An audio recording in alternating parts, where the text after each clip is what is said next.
Hello, I'm Christina Greer. Welcome to this special program about the ongoing battle within the Democratic Party as crucial midterm elections approach. In the coming hour, we'll break down the current struggle for control among Democrats and explore the best path forward for progressives en route to the polls in November. We'll talk with Aimee Allison, president of Democracy in Color, a media organization dedicated to race, politics, and the new American majority. Jim Zogby, founder and president of the Arab American Institute, and until recently, a member of the executive committee of the Democratic National Committee. Zephyr Teachout, former candidate for Congress and the Democratic nominee for governor of New York. And Dan Cantor, national chair of the Working Families Party, a grassroots progressive party fighting for economic, environmental, and racial justice. This joint production of Free Speech TV and the Manhattan Neighborhood Network is coming to you from El Barrio Firehouse Studio in East Harlem, New York.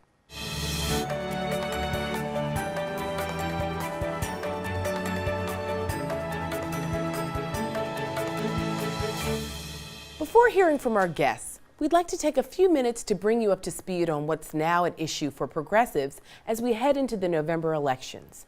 Can the continuing conflict within the Democratic Party be resolved? And what might be the best policies for progressives to push for in the run-up to the midterms? Mr. Speaker! Donald Trump's unexpected election upended American politics and put Republicans firmly in charge. We must act decisively to protect all Americans. Democrats were left in disarray. A battle is now underway for control, perhaps even for the soul of the party, as progressives push for what their leader Bernie Sanders called for throughout his presidential campaign: a full-scale political revolution. What this campaign is about is creating a political revolution in America. Facing crucial midterm elections, Democrats seem poised to win back the House, perhaps even the Senate. Polls show most voters now prefer Democrats by a wide margin. I definitely think that this is going to be a wave election. Mark Winston Griffith was a Sanders delegate in 2016. People's antipathy, their disgust with Trump and his administration is going to get people out the door. It definitely feels like there's a wave growing. Dan Cantor heads the Working Families Party. Whether it will crest at the right time, we can't know ahead of time, but I'd rather be us than them at this moment. I definitely see the wave beginning to form. Jane Klebb is Nebraska Democratic Party chair. Democrats have been winning in untraditional places, and so we are competing everywhere, which I think is like step number one for Democrats. The other reason why I think a wave is happening is just how disastrous Trump is. Like, you cannot remove him from the equation. But the party's internal wounds have yet to heal. Progressives say they have been purged from crucial posts at the Democratic National Committee. These were people who had either supported Bernie Sanders for president or supported Keith Ellison for DNC chair, or both. The message is that we're going to get rid of people who may have dissenting opinions or may be calling for different kinds of reform or retaliating for positions that they've taken. This is not the direction that the Democratic Party should be going in. So we are Democrats, and if there wasn't a little bit of drama in the family, we'd be the Republican Party maybe. So we like drama. The drama played out recently at a meeting of the Unity Reform Commission, created to ensure a more transparent and inclusive presidential nomination process in 2020. Protesters caused what Klebb calls a kerfuffle. We have to take the signs down. They took my signs away too. Activists say the party's base is progressive, but its power brokers are not. You will find, just like we did just recently with the DNC meeting, the party at least has to give lip service and acknowledgement to the barbarians at the gate, so to speak, and the people that are pushing. Karen Bernal chairs the California Democratic Party's Progressive Caucus. She co-authored this recent Autopsy on the Democratic Party in Crisis. Its conclusion: siding with the people who constitute the base isn't truly possible when party leaders seem to be afraid of them. Only massive pressure from the grassroots will be able to sustain momentum towards a Democratic Party. I think we need to make it clear that we want to change And that change has to come even if we have to fight members of the Democratic Party. These kinds of progressive changes won't happen unless we are there making the push. The forces that gathered around Sanders, Senator Sanders and his run, these are the ascendant forces inside the Democratic Party. That's where Working Families Party locates itself. That's where Indivisible and Move On and Color of Change and Democracy in Color, that's where we all locate ourselves. We're trying to yank and pull and prod the Democrats in a better direction. Sometimes activist criticism of the party's right and sometimes it's wrong, but I'm always on the favor of let's listen to those voices and see what we can do to bring those people back into the party. Unity doesn't mean unanimity. We may not agree on everything, but when we recognize that what unites us far exceeds what our differences are, that's when we're at our best. I'm a progressive, but I think it would be a mistake to say we need to go full tilt progressive and not give a damn about what people in the middle are feeling. I don't care who you supported in the presidential election, whether it was Hillary or Bernie or somebody else. The point here is about strengthening our democracy and coming together to enact real reforms that will actually do that in a real way. I think the time for kind of pointing fingers and infighting and bickering is long past. The Democratic Party can lead the country in a new direction. The ongoing struggle over party politics is important, but so too are policies. What do Democrats stand for? Former Labor Secretary Robert Reich.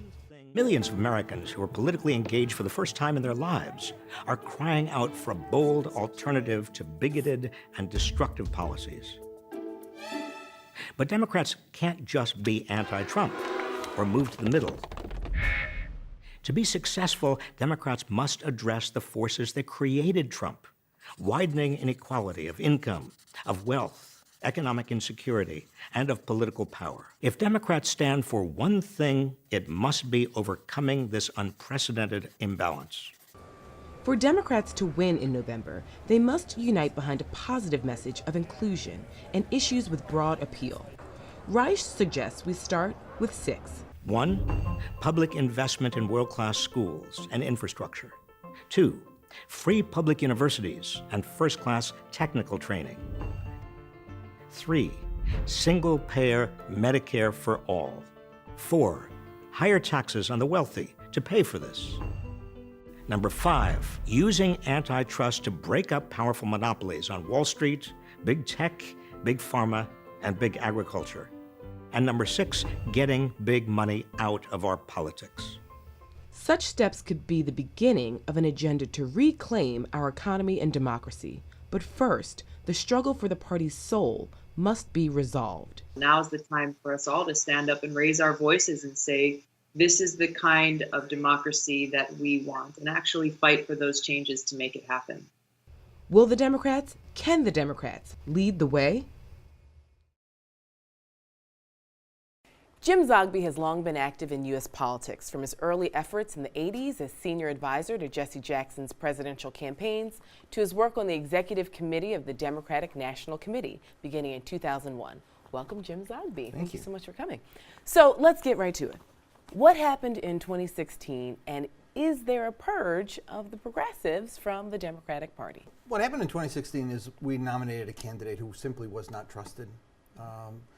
Not only by progressives, but by working people across the country. Secretary Clinton has a great record. She's done marvelous things in her life. She simply was not trusted. She got more votes, but she didn't carry Wisconsin, Michigan, states that Democrats should never lose because they're states of working people, lost Ohio, et cetera. And we've been losing those states now for too many years. And so we have been pushing within the party to broaden what we define as our base vote in the party. As long as the party simply focuses on a few target groups, what they call the Obama coalition, and thinks that that will be the path forward, we will never be a majoritarian party. Yes, we should support and encourage efforts to increase African American voter registration, Latino voter registration, millennial voter registration, professional women, etc. But we can't let white working class people go. And that, I think, was the tragedy of 2016. And I think that the party still has not learned that lesson. Those of us who've been pushing for a broader base in the party supported Keith Ellison. Keith Ellison ran for party chair against Tom Perez, but there were a lot of folks who were out to get Keith, everything from the Muslim bit to the pro-Palestinian bit, to the fact that they simply didn't want an anti-establishment Democrat running the party. Perez won. It was a very tough and close election. Our feeling was, coming out of that election, was the time to heal wounds and unify the party. Tom Perez chose to deepen the wound and divide the party by purging a lot of Keith Ellison supporters from the executive committee and from a lot of the major committees like Rules and Bylaws Committee, and put in people that were supportive of his position, and that is the Hillary Clinton establishment position. I think it was a mistake. I believe in the old Jesse Jackson philosophy, it takes 2 wings to fly. And what you got is, right now, 1 wing struggling to try to make a flight out of it.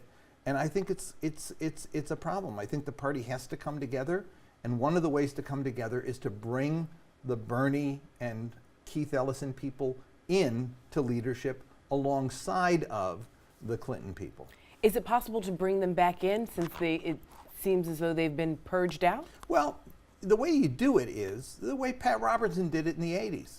You go around from state to state and you take over the parties. Look, within 2 years' time, he had control of 17 state Republican parties. And the religious right till this day is the dominant group in the Republican Party. When we started our revolution, the goal was work state by state by state to take over the Democratic Party so that we become the DNC. We become the leadership of the party around the country. And if it won't happen easily by the chair simply bringing people together, we'll do it on our own, from the bottom up. From the bottom up.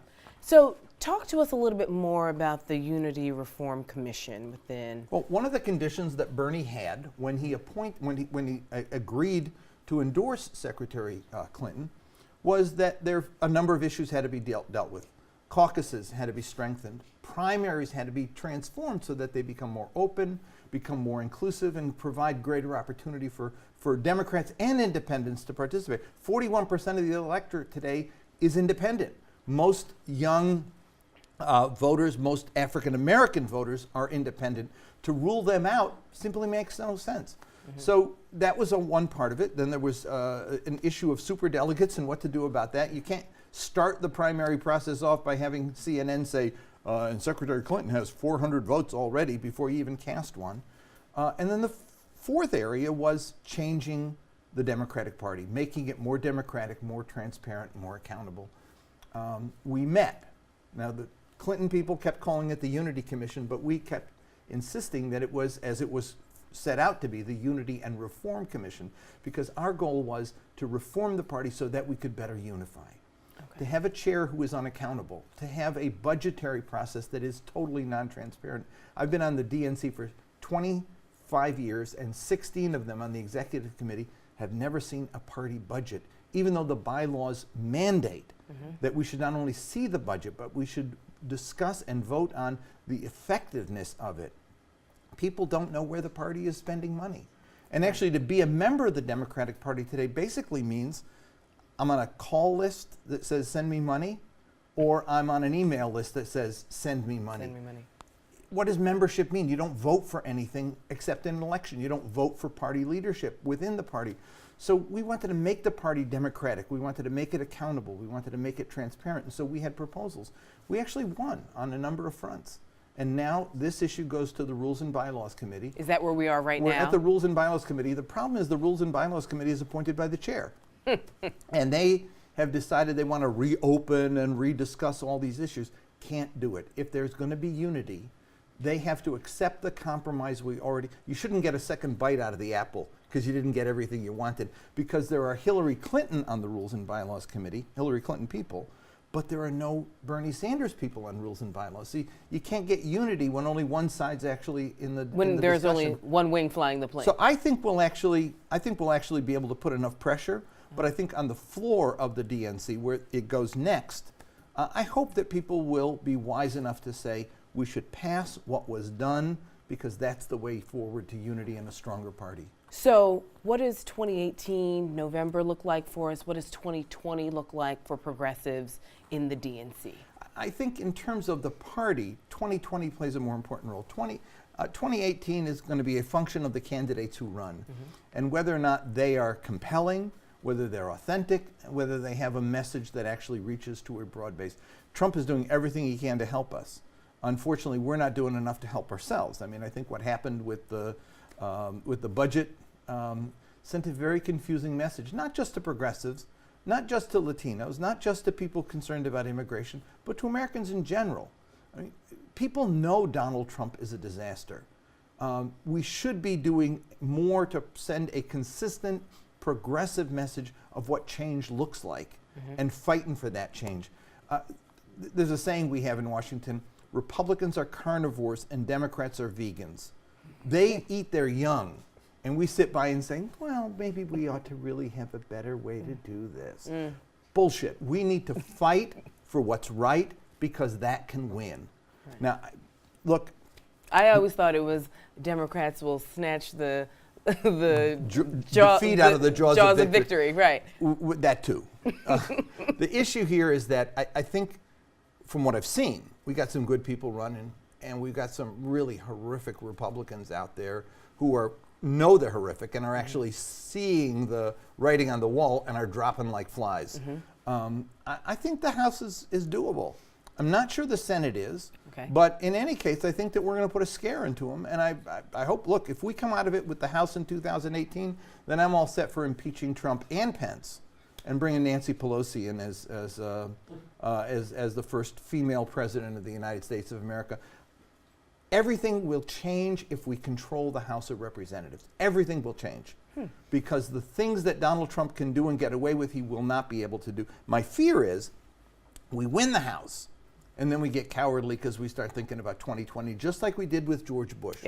Instead of impeaching, instead of going after him because of torture, going after him for lying about the war, we gave him a ride because we said, well, you know, we have to really worry about winning the election in 2000, blah, blah, blah. We lost that election, and I'm going to say we won that election, but we never got people held accountable for the crimes they committed. We should actually, if we win the House, we should put heat on the House to go after Donald Trump and his cohorts to make sure that they pay for the crimes they committed against the American people. Well, we shall see what happens I have an in opinion. 2018. No, tell me more. We shall see what happens in November 2018 and, God willing, in 2020 if we're still here. So thank you so much, Jim Zogby. Thank you. Looking forward to more. In a moment, we'll be joined by Zephyr Teachout, who mounted a primary challenge to New York Governor Andrew Cuomo not too long ago, and Dan Cantor, National Chair of the Working Families Party. I'm Christina Greer, and you're watching a Free Speech TV and MNN production. Welcome back. I'd like to begin by asking Zephyr Teachout to share what she learned while challenging a powerful Democratic incumbent in 2014, and what those lessons might mean for other progressive candidates in November. Zephyr, I'll start with you. So you took on an incumbent Democratic governor, relatively popular at the time, and you did incredibly well, much to the surprise of Governor Cuomo. Tell us what that was like, and where do you think the movement can go from your real success in 2014? Yeah, I think one of the things that we saw in that race, and then we've seen even more in the last few years, is that there's an unbelievable untapped energy for real progressive leadership.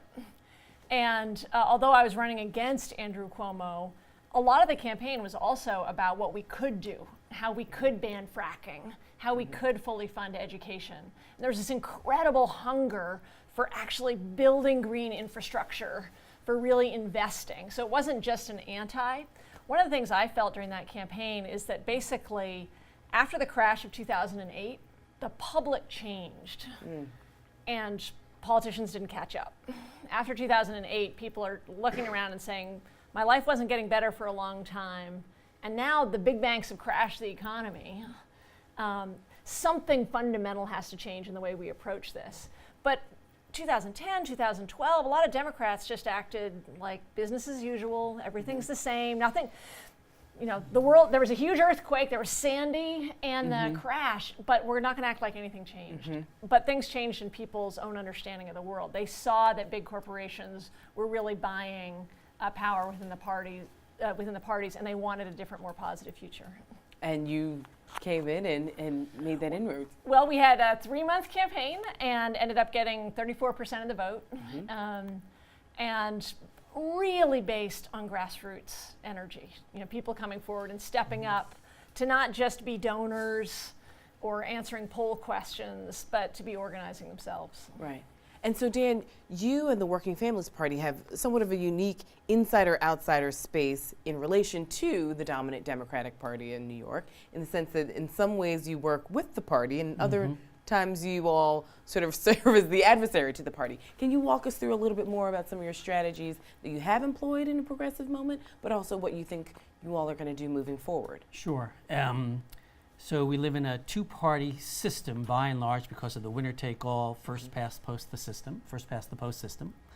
So the WP is understood as both an independent third party and a faction of the Democratic Party at the same time, and it's complicated. So we like to support progressive populist challengers to corporate Democrats, to coin a term, that I think is on the way out, hopefully. But we also very occasionally will run a standalone candidate.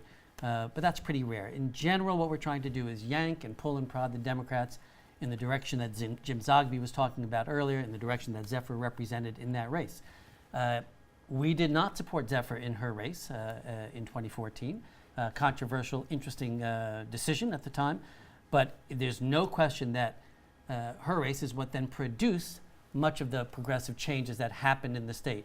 Not because of Governor Cuomo, but because of Zephyr's challenge. So you can sometimes challenge and not win and still have incredible impact.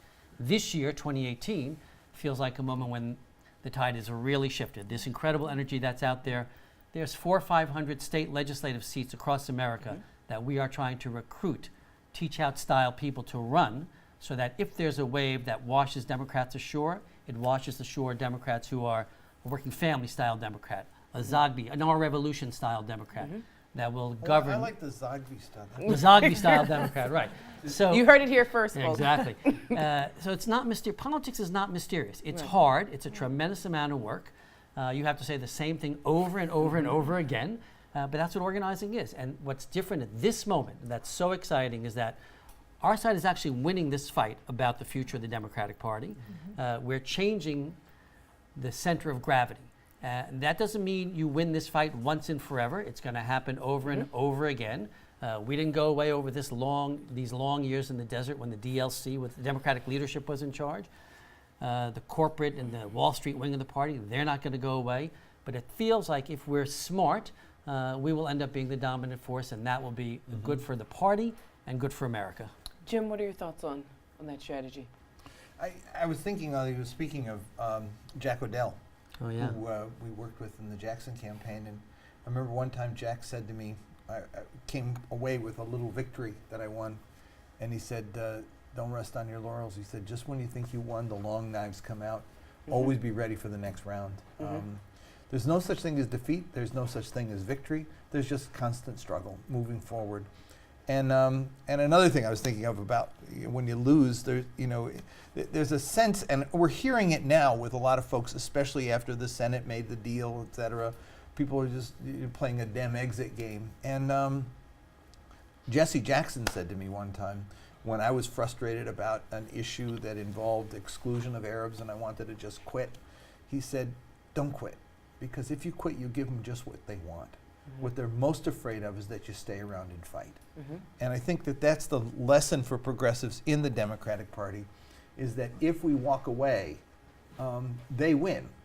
If we stay and fight, then we have the chance of defeating them. And I think ultimately we will, because all the currents are moving in our direction. The question is, do we have the energy and the capacity to organize those currents and move them to victory? I think that we have a better chance than I would have thought a few years back, thanks to, I think, a lot of things that have been helping, including Donald Trump. Right.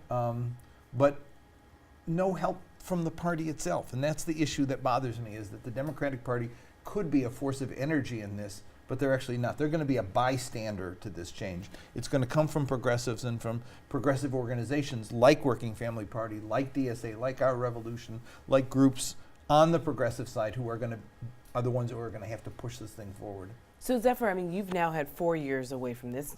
Cuomo is up for re-election. What do you think, as someone who was in the middle of the storm, what do you think needs to happen to make sure this blue typhoon comes, not just over the state of New York, but over the country? Organize is one part of it. So one part is just there's no shortcut to the actual work. Like the big risk is that all the newly engaged people in politics become pundits and just spend their time discussing and dissecting what happened instead of just doing the work. So that's one half. And the other half is that organizing is around actually taking on our corporate overlords, but in a serious way, is sort of coming together from and saying, recognizing where the real threats are to people's health, to people's health care, to clean water, to why we can't have decent jobs, recognizing that the deep, deep threat is not just the Republican Party, it's real estate big money, it's hedge fund money, it's big monopoly money, and we as Democrats, in an old Democratic tradition, not the 80s, 90s corporate Democrat tradition, but in the old Democratic tradition, our job is to stand up against these middlemen that are extracting value from people's lives and to fight for people across the board. So it's both about the work and about the content of the work. Look, there might end up being a blue wave, even if it's a bunch of corporate Democrats. I think that's a lot less likely. I think it's a lot more likely that people are going to come out and do the work because they actually believe this is a war worth fighting, not just for partisan reasons, but because of the material impacts it's going to make in people's lives. Dan, we have about 1 minute left. What should we be thinking about in the next few months or the next few years as far as progressive politics, not just in New York, but across the country? Sure. Okay, in 1 minute. So this is a wonderful, terrible country at the same time. Tell me about it. Full of enormous promise, enormously wonderful people, funny people, smart people, and yet a system that seems to expect the worst and try to make that happen. It's really awful. So for this next 7 or 8 months, the number one thing to do is what Jim was saying earlier. We have to take back at least one house of Congress. There is no alternative. So we should fight like crazy to get progressives to be the candidates for the Democrats. And if we fail, we should still support them. And we should, hopefully, we'll be supporting more of ours than not. I'm optimistic about that. But regardless, we want to bring a halt to this monstrosity, the buffoonery of the Trump administration. That's job one. Longer term, we have to do all of the kind of intellectual and organizing work that Zephyr was just talking about that totally transforms the limits of the possible. We can use the government to improve people's lives, but also give people their own ability and their own agency to do it for themselves by organizing. Wow. Well, thank you all so much for joining us. Thank you all. In a moment, I'll be joined by Aimee Allison, President of Democracy in Color. I'm Christina Greer. Please stay with us. Welcome back, and welcome Aimee Allison, President of Democracy in Color, a media organization dedicated to race, politics, and the new American majority. I'd like to begin by asking what you mean by the new American majority and what that majority might mean to the Democratic Party. Welcome, Aimee. Thanks, I'm so happy to be here. So tell us, what is the new American majority? Despite the fact that Republicans control the Congress, the Senate, and the majority of state houses, we have an electoral majority. It's a progressive, multiracial majority. We call the new American majority. The way that we figured it out, and this was really laid out in Steve Phillips' book, Brown is the New White, is based on the numbers of who re-elected Barack Obama. We see that the Democratic Party that's half people of color, if we look at the fact that within the grouping of people of color, the majority of them will vote for progressives or Democrats, and then about 28% of white voters will vote for Democrats, and together that forms about 51%. So that's the majority. So why do we keep losing? And the whole point is that both the Democratic Party, donors, funders, the whole ecosystem of strategists don't understand that a multiracial coalition can win back Congress, can win state houses, can win governorships if they focus on the voters who are most loyal. So we saw a couple of weeks before Christmas in a special Senate election in Alabama, black women in an independent effort, were spoken to, were engaged. They were really through a network. They came out at 98% for the Democrat. So 7% of the population in a state that hasn't been controlled by Democrats in a long time were able to win that Senate seat.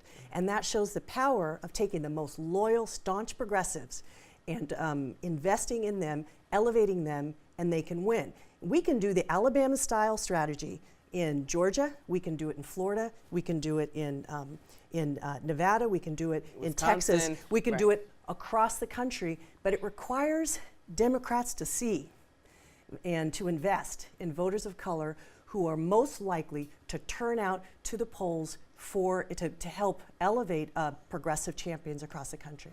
So in a previous segment, our guest Jim Zogby said, essentially progressives and the Democratic Party need to focus on, the disaffected white male voter who's essentially left, maybe temporarily or permanently, we're not sure, but we need to go back and get that white male Democratic voter back because we're speaking to his issues. What would you say to that particular strategy for Democrats and sort of progressive Democrats who want to go down that road? It's an old playbook. It doesn't work.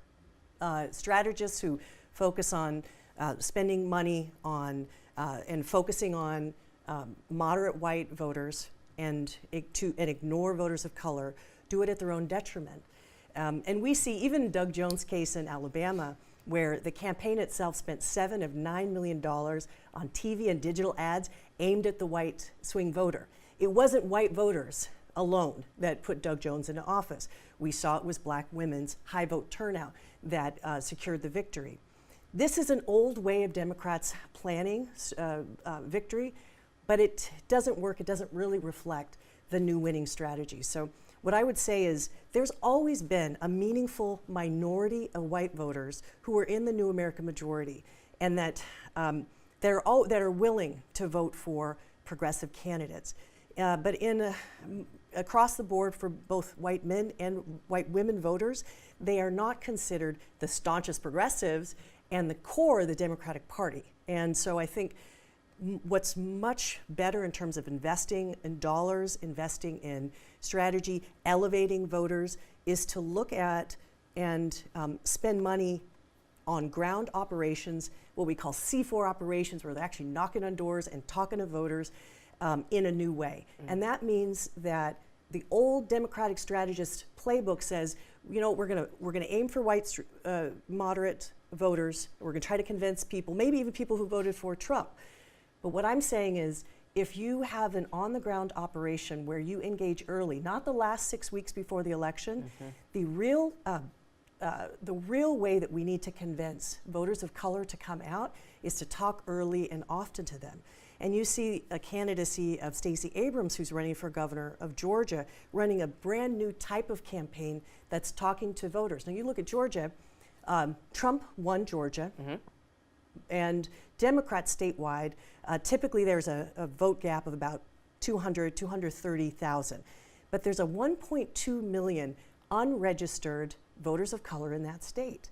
So Georgia's about to turn majority people of color, and there's this huge opportunity to turn the state blue by having a focused, engaged program to register and talk to voters of color.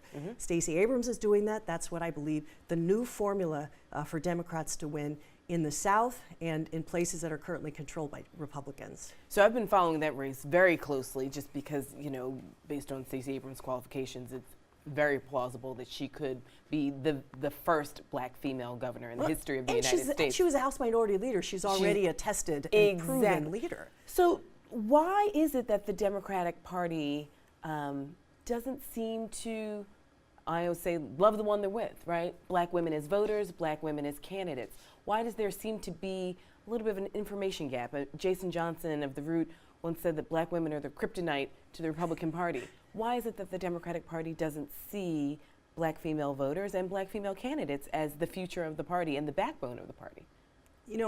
It was the first time after Alabama that I saw national recognition. Remember the hashtag Thank Black Women? And I'm one of those women who say, don't thank us, elevate us, follow us. Because if you had followed black women as voters, since black women have had regular access to the polls in '65 after the Voting Rights Act, Black women have been the highest vote turnout of any race and gender, and the staunchest progressives.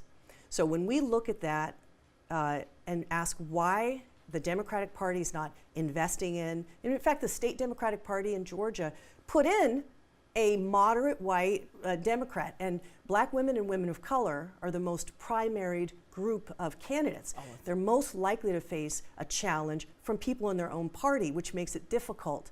Another barrier for Black money. women. It's a lot it's of money. about money, and it's about validity, and who looks like a leader, and things like that. And it does come down to racism.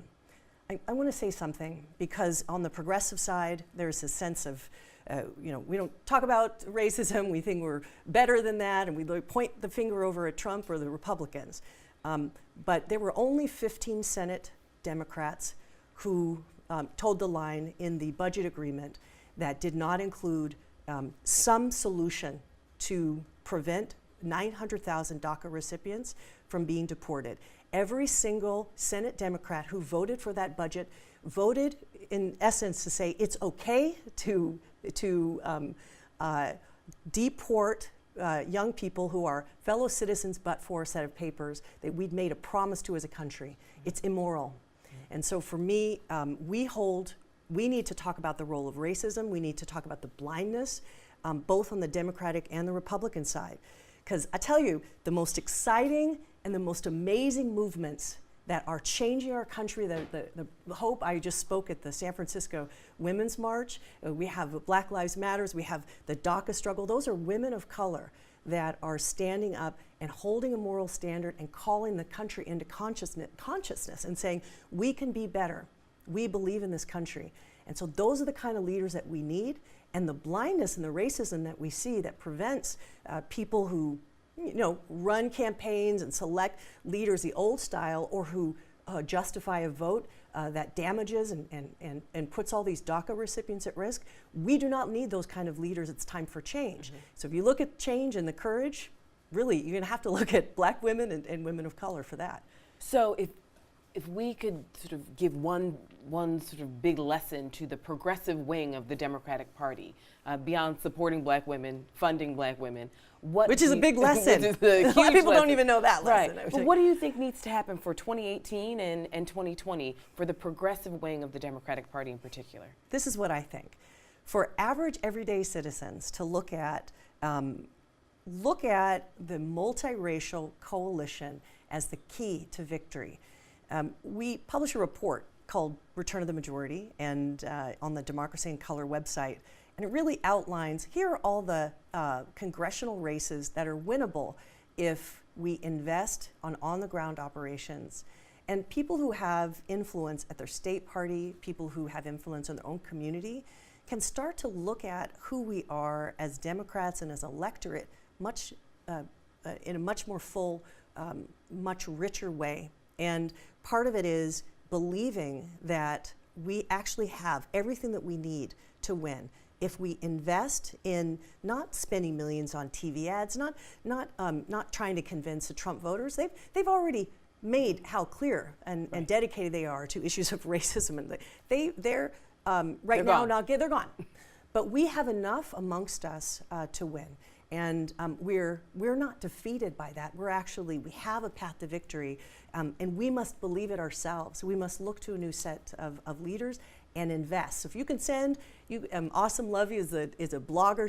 She put up a whole database of almost 400 Black women running. Just go there, find somebody who's running, and invest in one of them. That's a very practical thing we can do.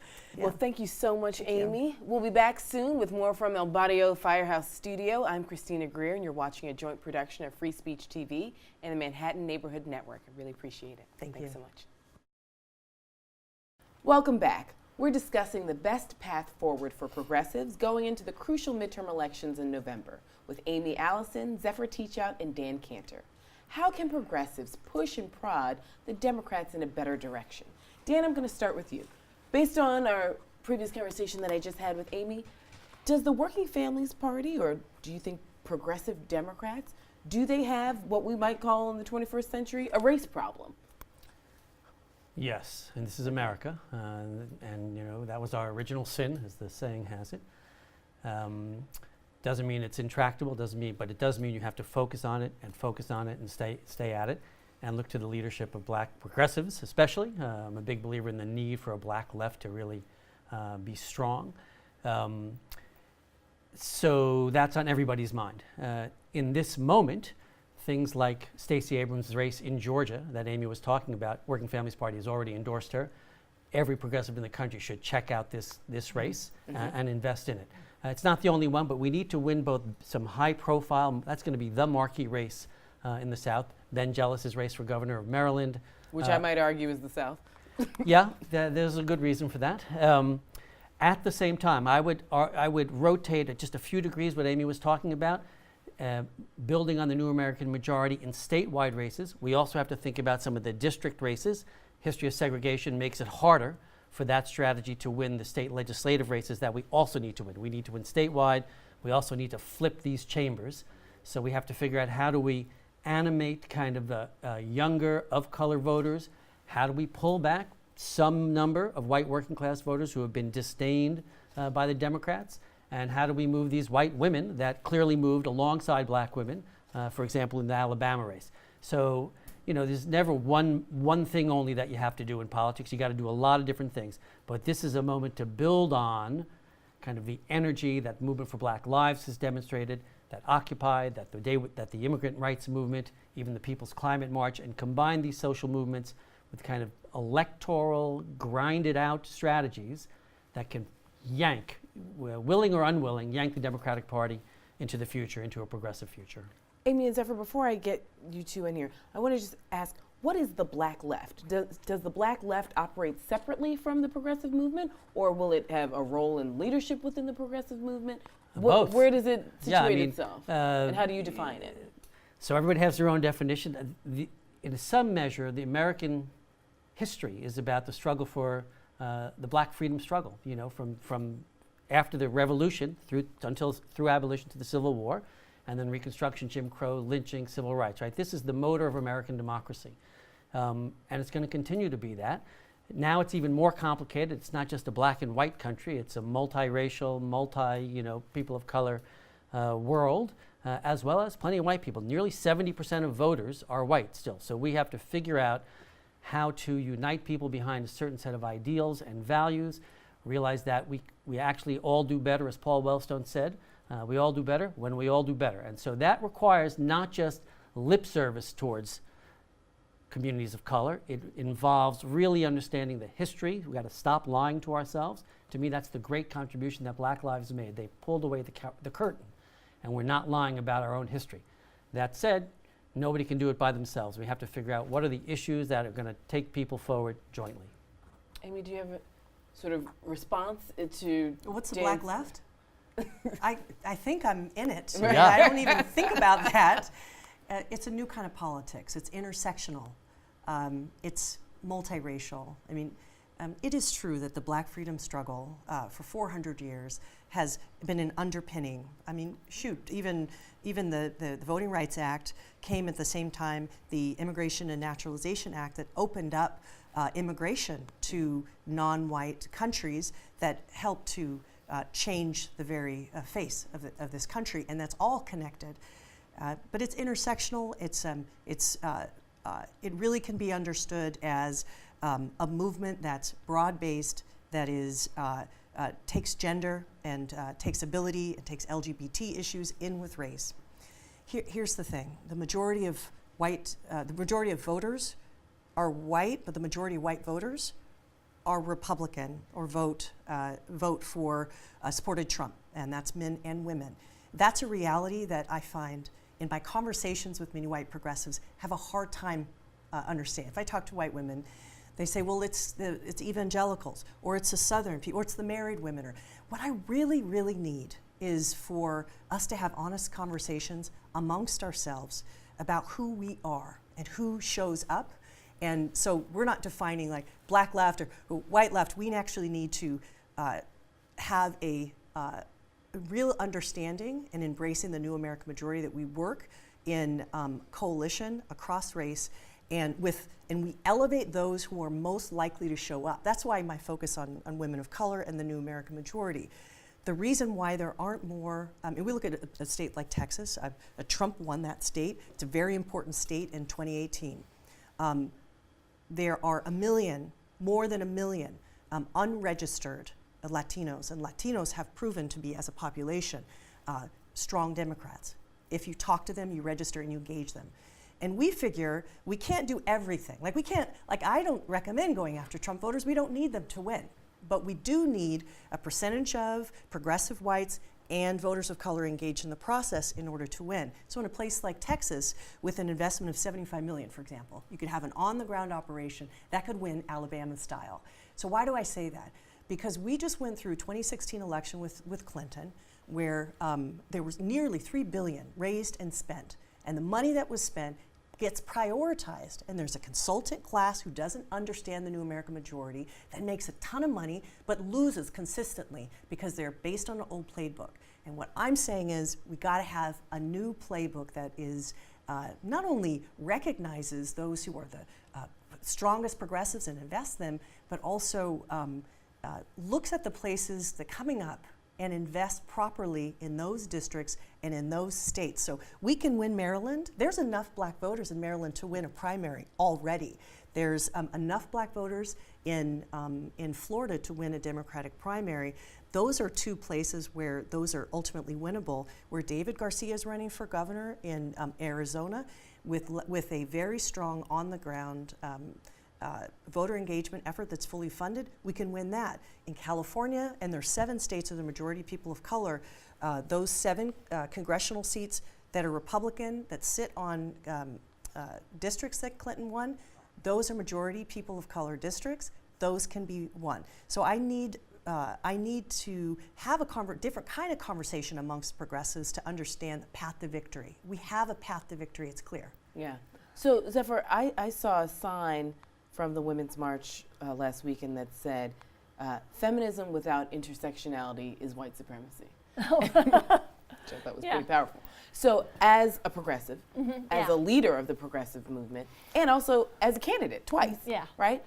Where do you see sort of progressive candidates? You know, you ran sort of in upstate New York, which I don't think the congressional district was terribly racially diverse, but you did run in a very diverse state, New York State. Yeah. So what would your response be to Dan and Aimee about pulling in a more multiracial, centering sort of women of color as leadership in the progressive movement in this kind of Bernie bro era? So one, it's absolutely necessary. Like, we are not winning.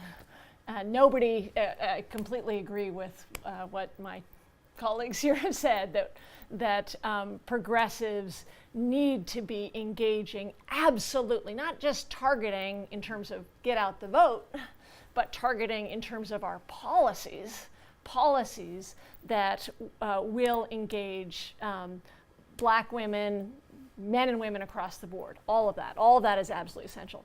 But to do that, we got to be honest about some of the causes. Okay, so one of the big causes for why you don't see more women of color running and women in general running, I like to say dark money is white men, is that since Citizens United, we've had a money in politics problem for a long time, but since Citizens United, it's gotten a lot worse. And the money that is flowing into politics from big corporations and from big donors is overwhelmingly incredibly powerful white men who are completely uninterested in the real issues of race in our country. So we need to be honest about the way money in politics interacts with who candidates are, how campaigns are formed, who gets jobs on campaigns. All of those things are really important. The other thing I want to sort of pay attention to is these sort of big money hedge fund managers, and they're not playing. They're really trying to take over and rip the soul out of our country in a lot of ways. So even in states where Democrats win, you see, and I'll use New York because I know New York the best. In New York, overwhelmingly Democratic state.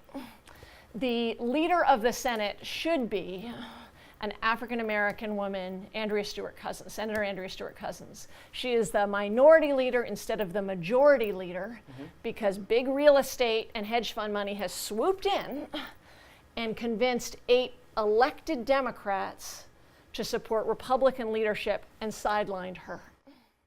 And in fact, one of the big donors said that she is worse than the KKK, an unbelievably racist statement, because she supports public schools instead of supporting the privatization and charterization of schools. So there's a lot of, I know I'm throwing a lot of balls in here, but I think we need to be really honest about all the ways in which big money actually leverages racism and divides us.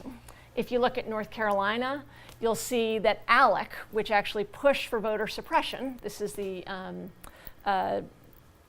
corporate front group, was funded, thanks to Protest No Longer, by Google, by JP Morgan. So these are big companies leveraging, basically saying, hey, we want to have Republican leadership because it's better for our tax base.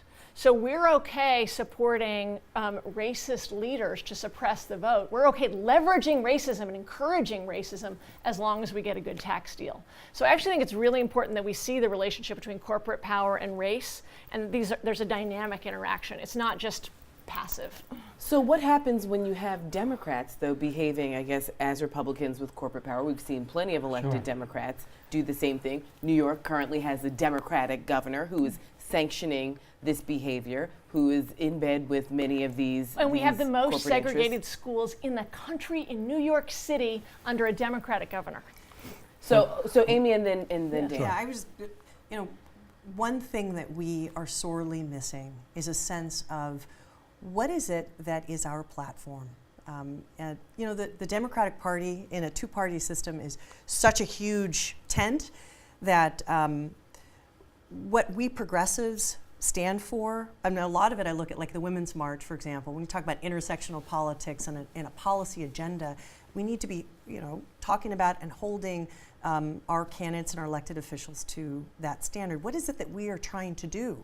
And also the measure of the courage that when the votes that count. I talked about DACA, but there's a lot of votes that come right down to the line. And when it comes to people over profits, when the Democrats are voting in a particular way, it's very upsetting. And the sense of powerlessness, we work hard to get someone into office, we believe in them, and then they demonstrate that they aren't wasn't worth our energy because the difference wasn't a huge difference in terms of having their representation. So we have to get clear about not playing this sort of there's a thing that that progressives we can do, which is to say, this is the best we can do right now. Let's play this we'll trade this card for that card. Some people may say that that's what politics is, but this is a different age. This is the age of Trump. This is an age where whenever they vote on something, real people are hurt.